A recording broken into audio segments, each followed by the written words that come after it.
Tu veux que je te dise la vérité? Ce que nous faisons en classe depuis plus de 20 ans n'est pas ce que demande le BO. Et le plus fou dans l'histoire, c'est que tout est écrit noir sur blanc, hein, mais personne ne nous l'a expliqué. Jamais. Bienvenue sur Kaizen Time Prof, ici on apprend à évaluer autrement, plus clairement, plus humainement et surtout sans décourager. Alors aujourd'hui on va parler de la note. Alors pas la note qu'on croit connaître, hein, la note telle qu'elle est écrite dans le BO 2023. La note n'est pas une mesure, la note n'est pas une sanction, la note n'est même pas un chiffre objectif. Et ça, c'est pas moi qui le dis, hein, c'est le BO, mot pour mot. Les points attribués s'adossent à une fiction conventionnelle hein, et ils n'ont pas valeur d'unité de mesure. Là, tout est là.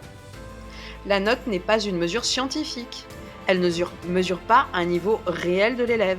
Elle classe, elle ordonne, elle catégorise. 16, ce n'est pas 4 points de plus que 12. 16, c'est une catégorie. 12, c'est une autre catégorie. C'est la logique ordinale, pas une logique de quantité. Parce que ça veut dire que tout ce qu'on a appris à faire ne correspond pas au BO. Les plus 0,5, les moins 1, les plus 1, les additions, les grilles à 50 items, les pénalités.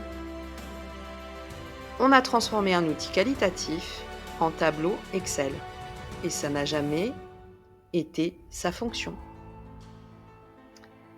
Les notes attribuées en cours d'année n'ont jamais le sens d'une sanction. Jamais, pas une seule fois. La note doit être ramenée à son échelle de relativité et accompagnée d'une explication qualitative. Une note seule n'a aucun sens. Ce qui compte, c'est ce qu'on dit avec la note. Autrement dit, le feedback. Et tout ça, c'est exactement l'esprit Kaizen. L'échelle du bac est ordinale. Elle permet une distribution des copies. 16 à 20, c'est très bien. 14-15, c'est bien. 12-13, c'est assez bien.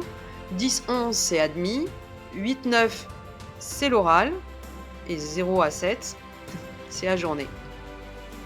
La note n'est même pas là pour mesurer.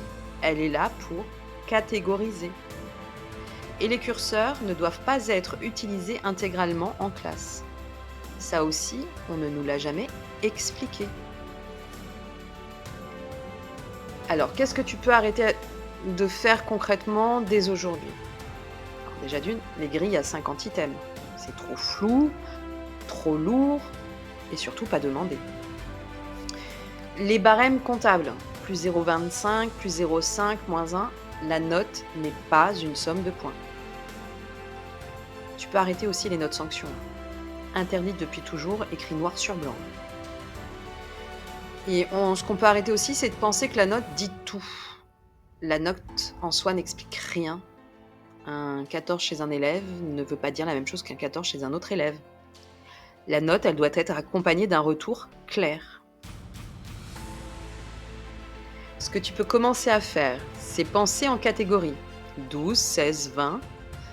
C'est pas bizarre, hein? C'est le BO. Donner un feedback qualitatif, c'est même obligatoire. Dire ce que l'élève maîtrise et surtout ce qu'il peut améliorer. Et aider l'élève à se situer dans son progrès. C'est exactement ce que fait la correction Kaizen. Simple, lisible, humaine. En conclusion, la vérité, c'est que la note n'a jamais été un instrument de précision. C'est un repère. Un repère dans une progression. Et ça, c'est écrit noir sur blanc. Dans le prochain bonus, on va rappeler un sujet explosif, le mythe de l'objectivité. À très vite.